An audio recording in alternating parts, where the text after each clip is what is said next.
Welcome back to Maham academy. हम 10th biology का chapter number 1 discuss कर रहे हैं और हमारा आज का जो टॉपिक है वो ह्यूमन डाइजेस्टिव सिस्टम के दो अहम पार्ट्स हैं जिसे हम फेरिंक्स और एसोफेगस कहते हैं। ठीक है, और इनका काम क्या है कि ये ओरल कैविटी से खुराक को हमारे मेदे यानी स्टमक तक बाहिफाजत पहुंचाते हैं।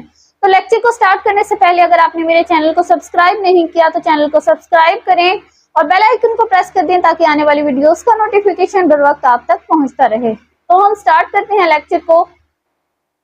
फेरिंक्स किसे कहते हैं?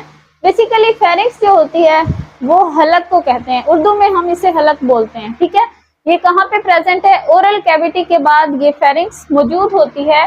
It is a tube like passage behind oral cavity. ये एक ट्यूब की तरह का रास्ता है जो कि ओरल कैविटी के पिछली तरफ मौजूद होता है।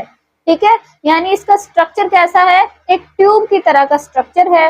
और ये है क्या? बेसिकली ये एक पैसेज है और ये मौजूद कहाँ है? बिहाइंड द ओरल कैविटी की पिछली तरफ। ठीक है, तो उसके बाद इसका काम क्या है? Connect oral cavity to the oesophagus. ये हमारे मुंह की कैविटी यानी ओरल कैविटी को हमारी खुराक की नाली से जोड़ता है।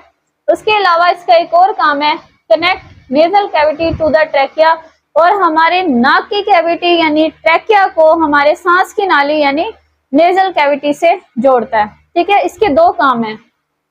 Common passage for food and air. ये जो है खुराक और हवा दोनों के लिए सेम रास्ता है, यानी खुराक में भी फेरिंक्स से होके जाना है और जो हम सांस लेते हैं, एयर लेते हैं, उसमें भी कहाँ से होकर जाना है? फेरिंक्स से होकर जाना है।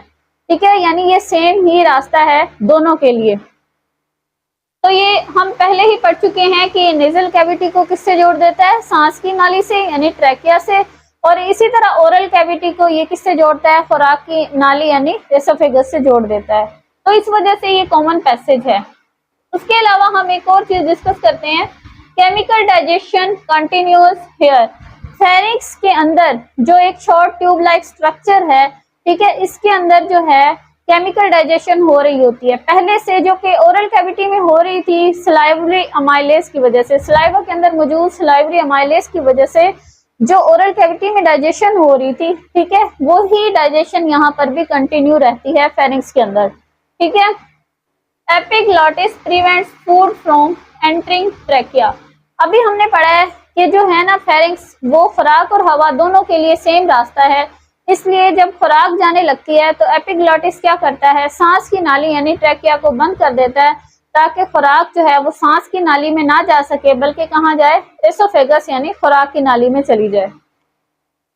Glottis closes during swallowing. जब हम बोलस को निगल रहे होते हैं, ठीक है, जो सॉफ्ट फूड होती है जिसमें सलाइवा मिक्स हुआ होता है, वो एक गोल बाल की तरह शेप में आ जाती है, उसे हम बोलस कहते हैं। जब हम उसको निगल रहे होते हैं तो उस वक्त क्या करता है? जो हमारे पास एपिग्लॉटिस है वो सुराख को जो है बंद कर देता है ट्रैकिया के। ठीक है, उसके बाद जो होता है हमारे पास एपिग्लॉटिस किसे कहते हैं? ठीक है, मैंने अभी बात की है एपिग्लॉटिस की कि एपिग्लॉटिस जो है वो ट्रैकिया के ग्लॉटिस को बंद कर देता है।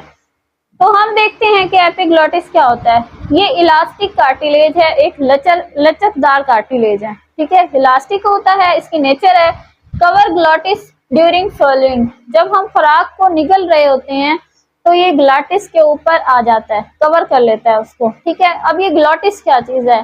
ये जो हमारी सांस की नाली होती है ना, ट्रैकिया, ठीक है, ट्रैकिया के ऊपर जो है ये एक ढक्कन नुमा एक जो है स्ट्रक्चर है, लिड है एक। ठीक है, तो जब वहां से खुराक गुजरने लगती है तो ये सांस की नाली को क्या कर लेता है?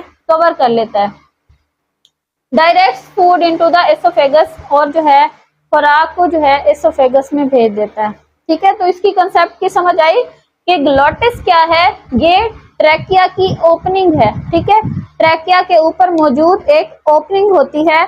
और एपिग्लॉटिस क्या है? एक जो है ढक्कन की तरह है जो उसको कवर कर लेता है और जो है जिसकी वजह से ट्रैकिया बंद हो जाती है और खुराक कहाँ पे चली जाती है? एसोफेगस यानी खुराक की नाली में चली जाती है। ठीक है, उसके बाद हम नेक्स्ट मूव करते हैं। नेक्स्ट हम देखते हैं कि एसोफेगस किसे कहते हैं। एसोफेगस बेसिकली क्या होती है? इससे हम बोलते हैं खुराक की नाली।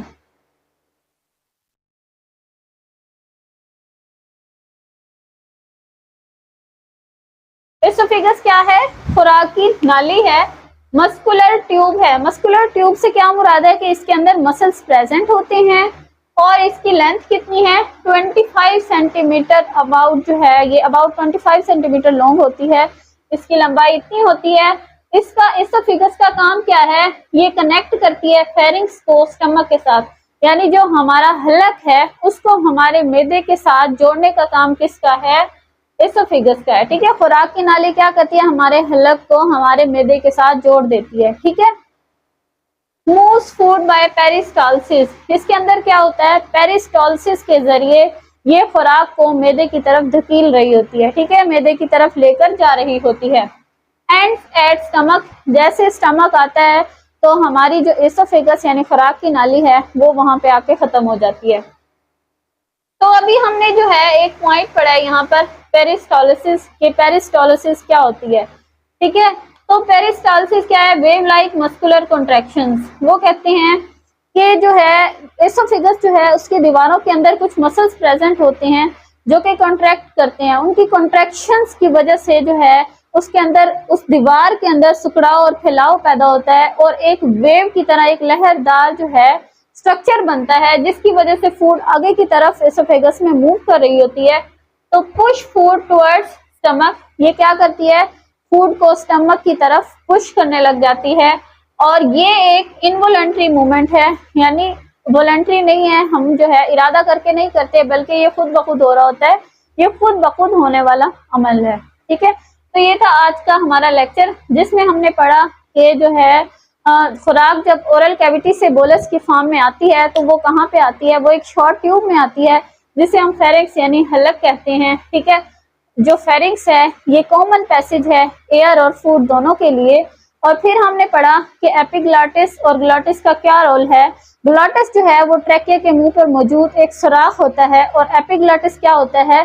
जो कि उस सुराख को बंद कर देता है जब खुराक ने एसोफेगस में एंटर करना होता है। जब खुराक ओरल कैविटी से एसोफेगस में एंटर हो रही होती है तो ट्रैकिया को बंद करने का काम किसका होता है? एपिग्लॉटिस का होता है।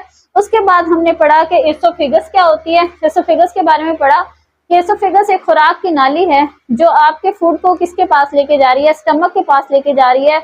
और वो किस तरीके से लेकर जा रही है? वो जो है मस्कुलर मूवमेंट्स कर रही है, जिसकी पेरिस्टालसिस जिसे हम कह रहे हैं, उसके जरिए वो आपके स्टमक तक फूड को यानी बोलस को लेकर जा रही है। और जब आपका स्टमक आता है तो हमारी जो है फेरिंक्स जो है वो एंड हो जाती है, सॉरी एसोफेगस एंड हो जाती है। उसके बाद जो है पेरिस्टालसिस के बारे में पढ़ा कि जो है ये वेव लाइक मूवमेंट है। तो ये था हमारा आज का lecture. Thank you, Allah Hafiz.